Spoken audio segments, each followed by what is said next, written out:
Ça y est, après 6 jours de compétition, la Russie a remporté la ATP Cup 2021. On en parle tout de suite.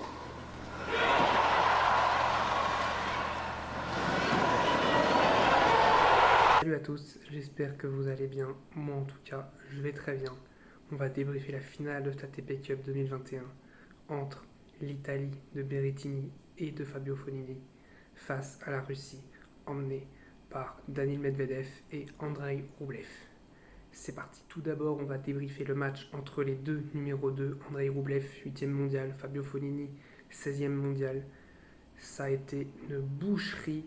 Franchement, j'ai même de la peine pour Fabio Fognini. 0 balle de break pour lui. 6-1, 6-2 pour Andrei Rublev. Une démonstration. De toute façon, dans ce tournoi, dans cette compétition, Rublev a été énorme. Un rouleau compresseur. Contre Pella, 6-1, 6-2. Contre Nishioka, 6-1, 6-3. Contre je trouve, franchement, mention à je trouve, parce qu'il a réussi à tenir Andrei Rublev 3-6, mais après 6-1, 6-2. Et là, 6-1, 6-2 pour Rublev. Franchement, un Rublev stratosphérique sur cette compétition. Je suis vraiment surpris. Je le voyais vraiment comme un très très grand numéro 2. Mais là, il avait montré plus. C'est peut-être même un numéro 1 bis. Je le vois vraiment faire une très très belle saison 2021. Franchement, pour cet Open d'Australie, on verra ce qu'il pourra faire. D'ailleurs, il pourrait potentiellement rencontrer en quart Medvedev. Après, il y a encore 4 matchs à gagner avant, mais il pourrait potentiellement rencontrer son compatriote en quart. Mais Rublev m'a vraiment surpris de puissance, d'agressivité, de tous les côtés. Coup droit, revers, ça a été un rouleau compresseur. J'ai pas d'autre mot. Un Rublev qui a été impressionnant de bout en bout de la compétition.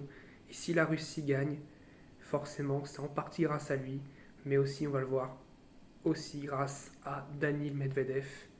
Et on va parler de ce match entre Medvedev et Berrettini. Medvedev-Berrettini, ça a été un match un peu plus serré. On a eu un Berrettini qui a essayé de tenir Medvedev, mais au final, l'addition est la même. 6-4, 6-2 pour Daniil Medvedev. Un Berrettini qui n'a obtenu que 2 balles de break. C'était encore en plus dans le deuxième jeu de service de Daniil Medvedev, juste après avoir breaké Berrettini. 6-4, 6-2. Franchement, moi j'ai envie de dire bravo quand même à Berrettini, parce qu'il fait une très belle compétition juste face à Thiem, face à Bautista Agut, face à Gaël Monfils. Mais là, Medvedev, c'était quand même un cran au-dessus. Ça a été une démonstration, Medvedev. En fait, il l'a pilonné sur son côté revers, le côté plutôt faible de Berrettini. Et forcément, à un moment, Berrettini, dès qu'il avait une ouverture coup droit, il a voulu tenter très vite. Il faisait la faute. Il en passait 1 sur 5, on va dire, mais c'était pas assez. Medvedev, voilà, a fait de la Medvedev, l'a cuisiné comme il fallait, a été le Medvedev solide, le Medvedev que j'aime voir, concentré, attentif jusqu'au bout, qui a laissé que des miettes à Berrettini. Et j'ai quand même envie de dire bravo à Berrettini qui menait 5-1-0-40, s'est battu quand même pour remporter son jeu de service, pour perdre 6-2. Je tiens quand même voilà, à dire l'attitude de Berrettini, je trouve qu'elle a été exemplaire parce que face à Medvedev, il y a quand même de très très très bonnes raisons d'aller péter un câble. C'est pour ça que je dis quand même grand bravo à Berrettini. L'Italie aussi qui n'a pas démérité, c'est elle va en finale quand même. Elle a battu l'Autriche de Dominic Thiem, elle a battu la France, et elle a battu l'Espagne, même si elle avait été amputée de Rafael Nadal qui a une blessure au dos. D'ailleurs, j'espère pour lui que ça ne lui portera pas préjudice pour l'Open d'Australie. Mais là, la marche était vraiment trop trop haute. Je me demande même qui aurait pu battre la Russie. J'ai envie de dire l'Allemagne a été incroyable. Moi, je pense vraiment que Zverev c'était peut-être le seul à pouvoir battre Medvedev cette compétition.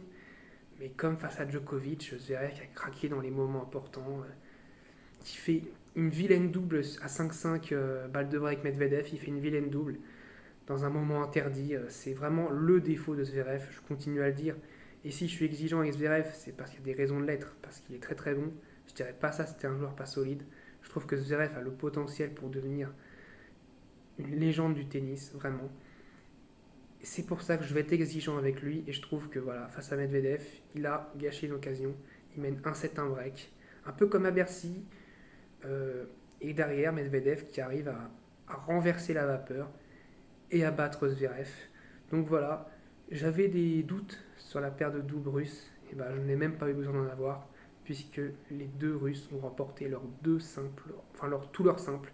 Rublev a remporté ses 4 matchs, Medvedev a remporté ses 4 matchs. Ça fait du bien pour les points ATP, je crois que Medvedev en remporte presque 500. Ça fait quasiment un petit ATP 500 pour lui, donc c'est bien, mais Rublev en gagne un peu moins, comme il a battu des joueurs moins bien classés que Medvedev, pardon, justement. Voilà, en tout cas, on a eu une Russie impressionnante. J'ai eu raison, j'avais vu la Russie remporter cette compétition, mais moi je la voyais battre la Serbie qui a échoué contre l'Allemagne, une très très solide Allemagne. Franchement, j'étais très surpris, je trouve toujours sous-coté, je trouve un joueur toujours très solide, toujours présent, et un Zverev que je ne voyais pas à ce niveau, mais qui a vraiment été très très bon. On l'a vu face à la Serbie dans le double. Krajinovic, je pense d'ailleurs, a manqué énormément pour la Serbie. Djokovic était un peu seul avec Kakic, qui est quand même 1313e à la Taipei. Donc voilà. Et ça devait être aussi. Au moins Kakic a pu quand même avoir un beau moment à jouer en double avec Djokovic. Ça devait être, je pense, un très bon moment pour lui, dont il se souviendra. Mais voilà. Derrière, la Russie aussi qui n'a pas eu joué l'Espagne de Rafael Nadal. Voilà, l'Espagne. Comment dire, euh, ça a été juste en demi-finale sans Rafael Nadal, mais la marche était un peu haute face à l'Italie. On a eu un Fonini très solide face à Carreño Busta, un Fonini retrouvé, et un Berrettini contre Bautista Agut impressionnant. J'ai vraiment été très très surpris par Berrettini cette compétition. Mais voilà, je pense vraiment que pour l'Italie, l'idéal, je pense, pour avoir une meilleure chance de gagner que celle-là, ça aurait été d'avoir les matchs inverses. Ça aurait été d'avoir un Rublev-Berrettini, puisque Berrettini, je pense, aurait mieux joué le jeu de Rublev que Fabio Fonini. Et justement, Fabio Fonini aurait plus tenu la cadence infernale en diagonale revers que Matteo Berrettini. Donc voilà, ça aurait été pour l'Italie, je pense, mieux, même s'il ne peut pas le faire, puisque Berrettini était mieux classé, mais s'ils avaient pu, je pense qu'ils auraient mis Berrettini face à Rublev et Fonini face à Medvedev. Malheureusement, c'est pas possible pour eux. Donc du coup, ça a été un peu des match-up déséquilibrés en termes de style de jeu. Un Rublev, un Fonini qui correspondait très très bien au jeu de Rublev et un Berrettini qui était parfait pour que Medvedev puisse le cuisiner.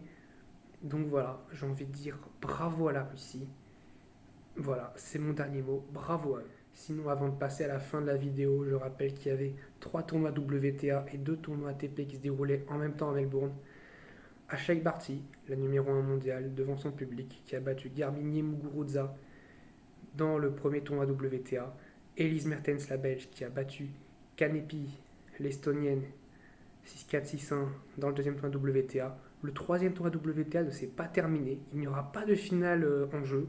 Ça a été juste des demi-finales et la finale n'a pas lieu. Voilà, c'est surprenant. Kontaveit qui bat Sakkari 11-9 dans le super tie-break. Oui, parce que les filles, comme les matchs avaient été reportés d'un jour avec les cas Covid de jeudi, les filles jouent un troisième set en super jeu décisif. Et Lee qui a battu Jennifer Brady 10-6 au super tie-break. Chez les hommes, Yannick Sinner qui remporte son deuxième tournoi ATP déjà, le très jeune italien, contre d'ailleurs un italien. Franchement, l'Italie était en forme cette semaine. 7-6, 6-4 contre Travaglia. Et puis la micro-déception, on va dire, Félix Auger-Aliassime qui perd 6-2, 6-3 contre Daniel Evans. Ça fait 7-0 en finale pour Félix Auger-Aliassime. 7 défaites, 0 victoire. Ça commence à faire beaucoup. Il y en a, il a eu des circonstances atténuantes. Je pense à des matchs où il a joué Tsitsipas, Gaël Monfils qui était en forme. Là, contre Daniel Evans, il y a un peu moins d'excuses, même si Daniel Evans est un très très bon joueur, très solide, mais voilà. Après, l'avenir est quand même radieux, je pense, pour Félix. On verra ce qu'il va faire.